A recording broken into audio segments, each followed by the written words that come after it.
This episode is brought to you by the NBA. From the squeak of shoes on the hardwood to the tips of their fingers, it's a mesmerizing dance of jaw-dropping dunks, heartbreaking blocks, and mind-blowing steals. It's the most fantastic athletes in the world who make your heart beat out of your chest and make you want to jump into the screen and be right on the court with them. That's the NBA. That's game. Don't miss the NBA playoffs going on now. This show can be found on Podcast DC, the new local app with hundreds of options in local news, health, and, of course, of the DMV region. Download the Podcast DC app to hear all the Empire shows as well as the other great content. Empire.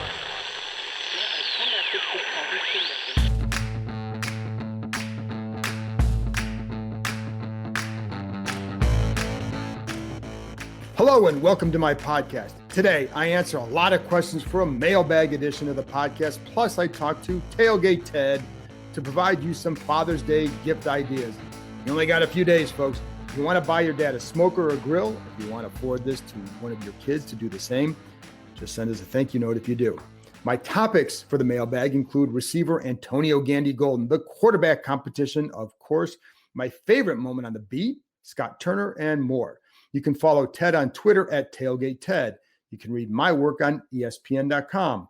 I'll have a story up, I believe, on Friday about the quarterback situation based on a conversation I had with Ron Rivera the other day. The podcast with Rivera will drop Sunday. As one little note for Father's Day, it's a meaningful day for me because while some say I have a dream job as an NFL reporter, I always felt being a dad was the dream job. My kids are older, two of them out of the house. My youngest is going to be a senior in high school next year. Two of the ones out of the house are in other cities. The best part about being a dad is watching them grow and develop as adults and pursuing their dreams and goals wherever it takes them. I don't have to spend my day with them on Father's Day to love what that day symbolizes for me. And I love that I still drive them nuts with groan-inducing dad jokes. They're not told to be funny. They're just told to get a rise out of them. They know me well. I will say one day my youngest son was with me in the car a few years ago when we stopped because a chicken was crossing the road. Yes, we all know what that meant. Get a picture, put it on Twitter. You got the joke. I got my phone out because I knew I could tweet it out. My son, who was about 14 at the time, told me, "You've been waiting your whole life for this moment, haven't you?" Again, he knows me well. Anyway, on to the mailbag. Let's start with Tim Darby. Do you see them keeping three quarterbacks on the roster? Feels that Kyle Allen seems like the odd one out.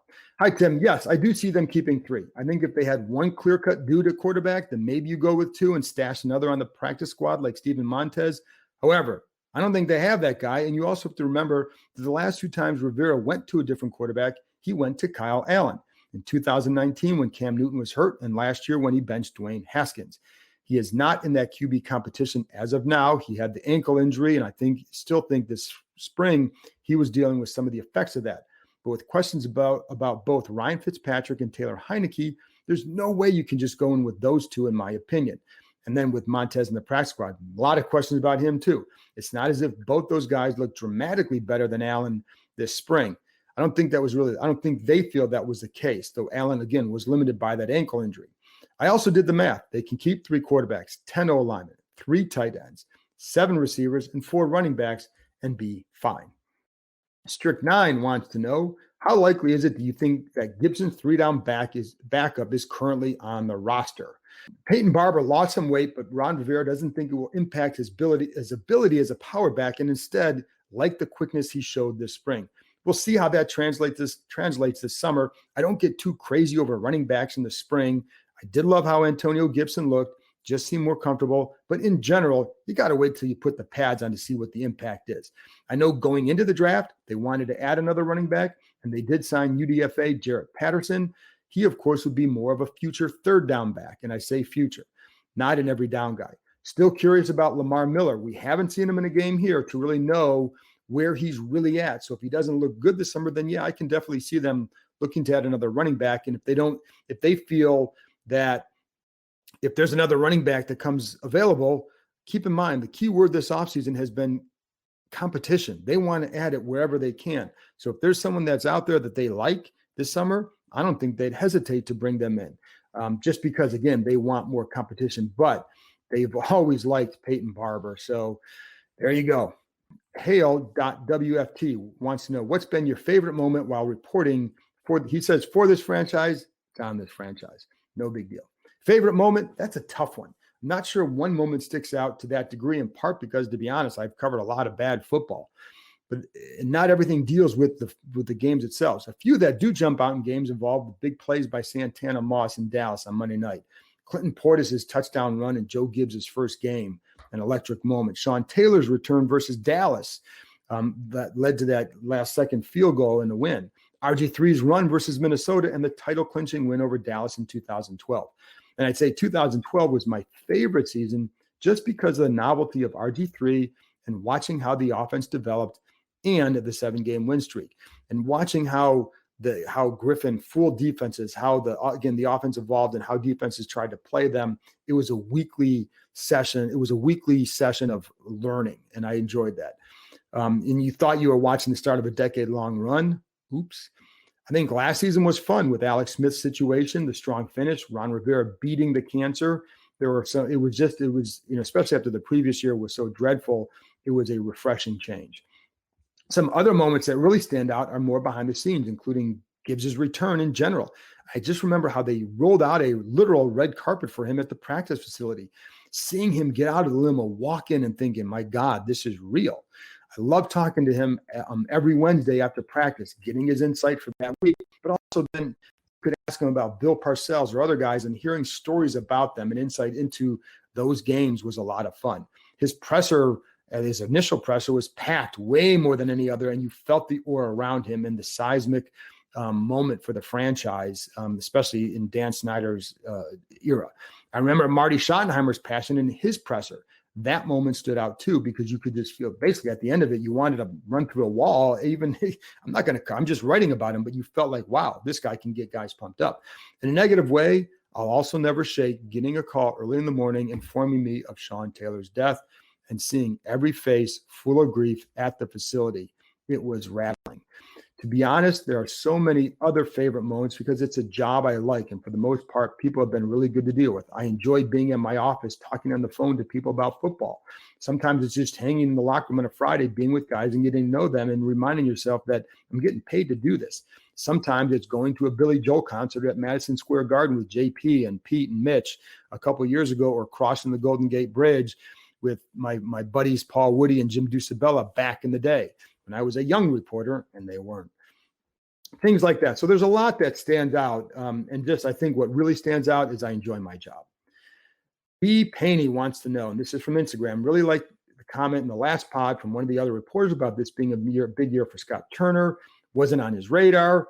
Wants to know my thoughts on the OC. And first of all, that was Sam Fortier from the Washington Post who provided that comment.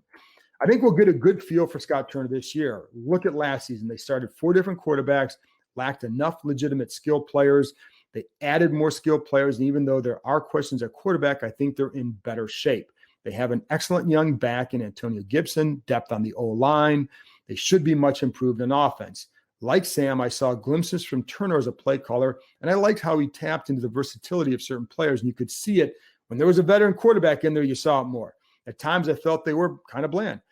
Sometimes that's a reflection on who they had at quarterback. Sometimes I think that was on Turner going into the year. I know there were some people in the organization who had questions about what Turner could do. And I think some of those people, sometimes it depends on when I talk to them, how they felt about him or what he was doing. But I will say, I think there were definitely some weeks they really liked it. I think this year will tell a lot about him. How good they'll be as an offense, they should be much better. Whether they're not, I don't view them as a top 10 offense, but they've got to be a lot better than last year. And some of that will center on Turner and his play calling. Leberton James 23, which current understudy player could you see contributing meaningful snaps this season, kind of like Cam Curl last year? Good question. It has to be a low-round pick, either as a rookie or coming off a quiet season, to be that kind of type of player. I think Khaliki Hudson will play more of a role, potentially on defense. I don't see him as a starter. I think he's too small for that, but he was working as a big nickel in coverage this spring. He's 5'11", a little more than 200, has good speed. With Landon Collins out, I don't know if that role is going to continue, but he does have good speed for a linebacker, too small for a full-time role, But again, in this role, you could see him perhaps having a bigger impact. But that's a guy. If you want a guy from this draft, it could be receiver Dax Milne. There's a big gap between he and Adam Humphries, but if the latter got hurt, then maybe Milne could step in and show what he could do. They do like him. To me, right now, he's probably a practice squad guy that they will develop, but that's going into camp. We'll see where it goes. Derek Forrest is another that could fill that role at safety. I think he has a chance to help. James Smith-Williams showed a couple things last year late along the defensive line as a guy who could play tackle or end. I know they are concerned about their depth at end, but he's a guy that I think that could help them in multiple spots. I don't see anybody as a curl type, but it's hard to say that because the curl types don't always occur. So hard to say, but those are some guys to watch. URF captain. When players are asked about contracts, they usually just say, I'll leave it up to my agent. How much contact do player and agents usually have, daily, weekly? No frame of reference other than Jerry Maguire. It really depends on the guy, both the player and the agent. Some agents talk to their clients often, but not just about contracts. More often it's checking in on them to make sure they're okay. I mean, these guys are dealing with a lot of stuff sometimes. Sometimes it could be personal stuff and they need guys to talk to.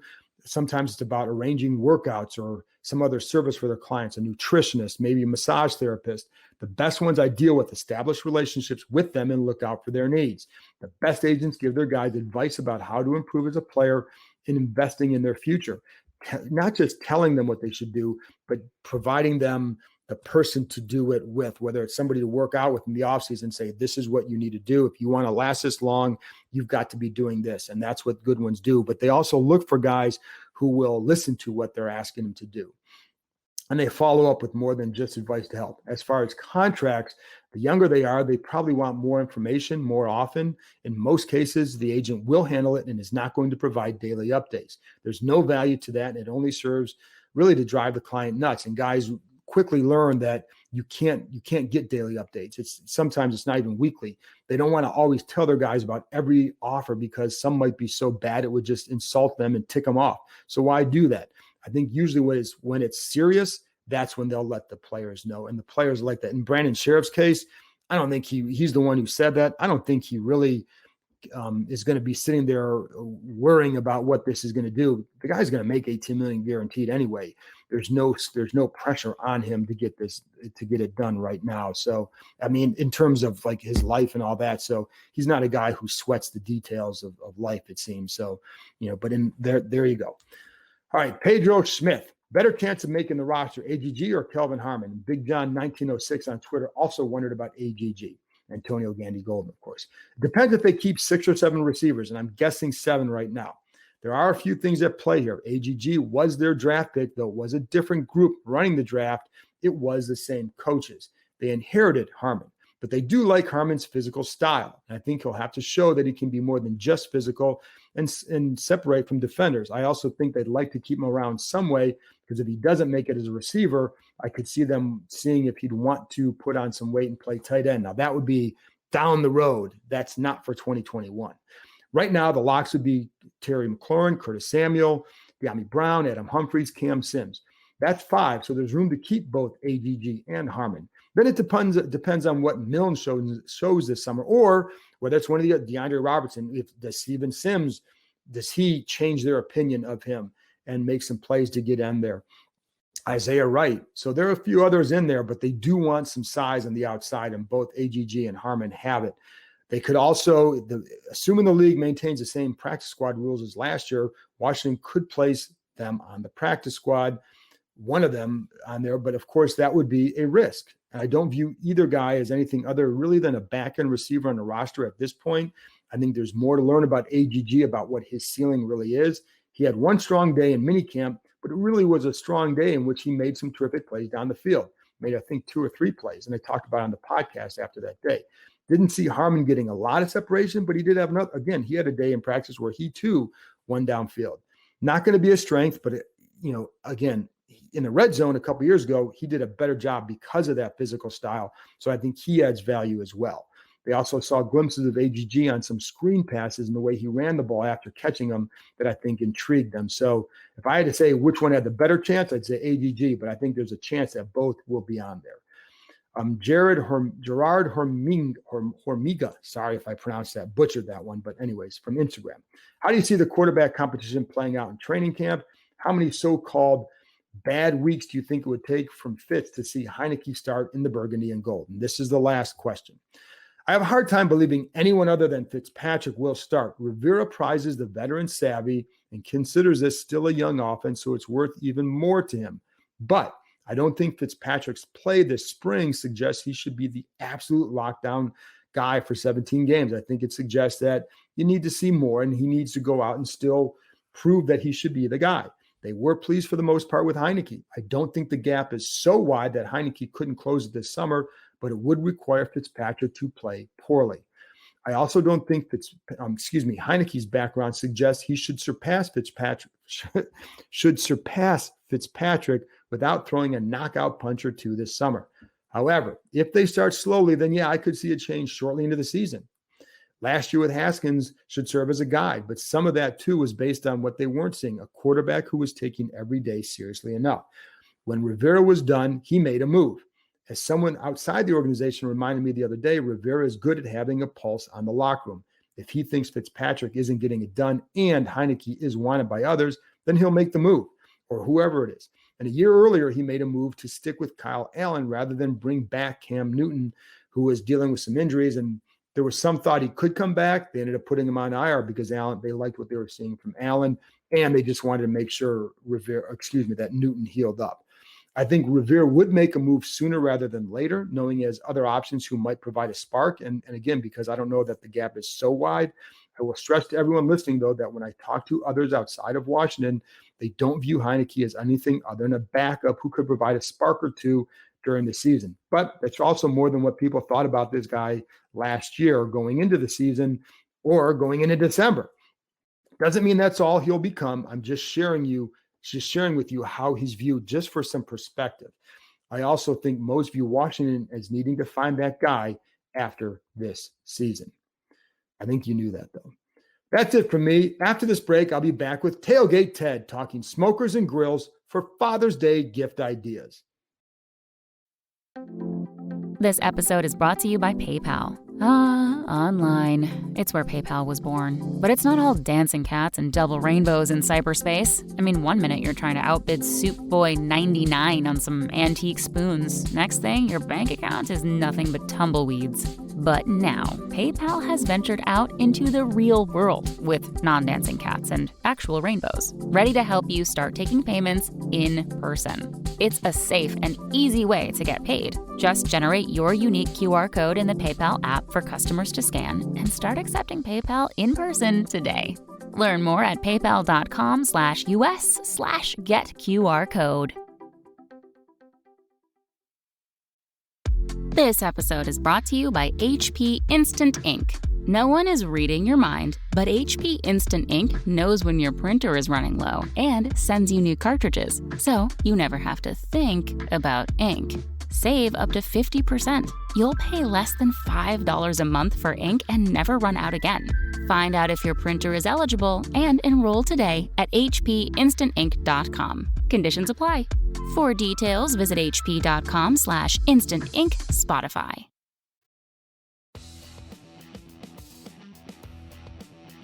Hey everyone, I want to tell you about a fun new offer from Monkey Knife Fight that can enhance any sports experience, whether you're at a game, on your couch, or in a bar.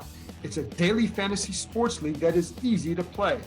You can sign up on monkeyknifefight.com using promo code JKR and play games such as More or Less. Will an NBA player score more or less than a listed point total? You can do the same in baseball. Will a pitcher have more or less strikeouts than a given amount, etc.? It's fun, and every Friday it's Home Run Derby. Bet on 3 guys who will hit home runs that night. All 3 hit one, you share in the prize pool. Every week you can participate in their Eagle Eye Jackpot based on the PGA Tour. Choose from any sport, from NASCAR to UFC and League of Legends. And of course, once football rolls back around, there will be even more fun prop bets. This is daily sports betting designed for the average fan to use their knowledge and have some fun. Sign up now at monkeyknifefight.com and use promo code JKR. That's promo code JKR. Welcome back. Now here's my conversation with Tailgate Ted. All right, Ted. So I'm trying to help out all these people on here looking for a Father's Day gift. Father's Day coming up on Sunday, and a smoker is a good gift. It is. Right? It is. Yes, it is. And I always tell people it's a game changer when you get it for somebody. But I am curious. I want to pick your brain on the types of, let's go down the list of some smokers and just what the benefits are, who would be good for what kind of smoker and grill do you have? So I have two different ones. I actually have a smoker, just standalone, vertical propane. Okay. And I've got a grill that is actually propane, charcoal, and it has a rotisserie built in and a sear burner. So it just kind of all depends on what you're looking to do when you're out there and how much time you got.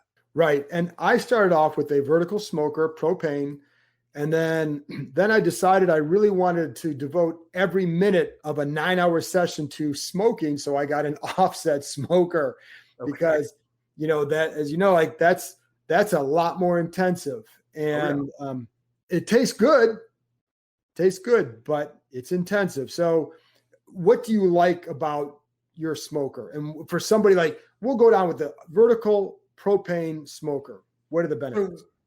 I like how simple it is. I mean, I didn't want to go the electric route because with electric, to me, I feel like it's a little bit of cheating. And I also wanted to be able to get it a little bit hotter. And I don't feel like I could have done that with electric. I wasn't looking to cold smoke. So that's one of the reasons why I didn't go that electric route. I wanted propane because on top of, easiness of where I have it, I don't want charcoal on top of a deck. So when you're looking to get something for someone, location is key with the type of burning mechanism you're going to use for it, in my opinion. And that's true. And, and that's why I think we start off for me with the propane, the way we did it, partly because you also want to see what's the level of enjoyment with it. Where do you want to take it? And I think propane, I know electric would be a good introduction. I think propane is probably even better because it takes you up a little bit of a notch. And it does, like, if it's not as intensive right away. And so I think you can get something out of it. And, you have to use wood chips. That's where you're going to get your smoky flavor from. How do you feel you do with the wood chips on that? I mean, I always, in the end of my life of my propane smoker, I felt like I wasn't getting enough smoke on there. So I use chunks instead of chips. Even with that was one of the reasons why I picked the one that I went with, just because I could use chunks. Because with the chips, you burn through them so fast. Correct. And I feel like you're not watching it. Next thing you know, you're losing some of that time to get that smoke inside there. But on top of it, after a while, the meat will only take so much smoke. Correct. And you only want so much smoke on there too, in some cases. Exactly. You don't want it to over smoke it. Just because it can take it doesn't mean you want to take that protein to that extra step. I felt like it was a good balance for what I wanted to do because I live in DC. I've got a small townhouse down here, so I don't have a ton of room on my deck. So that's also why I went vertical in regards to space. Right. And in our old house, we had a deck and we had part of it was screened in porch. The other part was not screened, and that's where I kept the vertical smoker. Same thing. It fit that well. I live out in the country now. I have the offset, and it's not a big offset, but it's enough of one, and I can store all my stuff right inside the garage with the smoker. So it's actually more convenient. What other some of you are there? I'm sure you've experienced all these other ones, like a pellet smoker.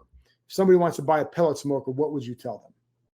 So to me, a lot of the pellet smokers, you don't have a ton of surface area with those. And they get a little bit pricey if you want more surface area. So think about what type of cuts you plan on cooking to start off and what you feel like you're going to graduate to down the road. And on that pellet smoker, is there going to be enough surface space for you to do it? Is the reason why I wanted something bigger is I want to have the flexibility to do different types of meat inside there at different times, and then just have a wireless thermometer in each of them to know when to pull what protein that's inside there.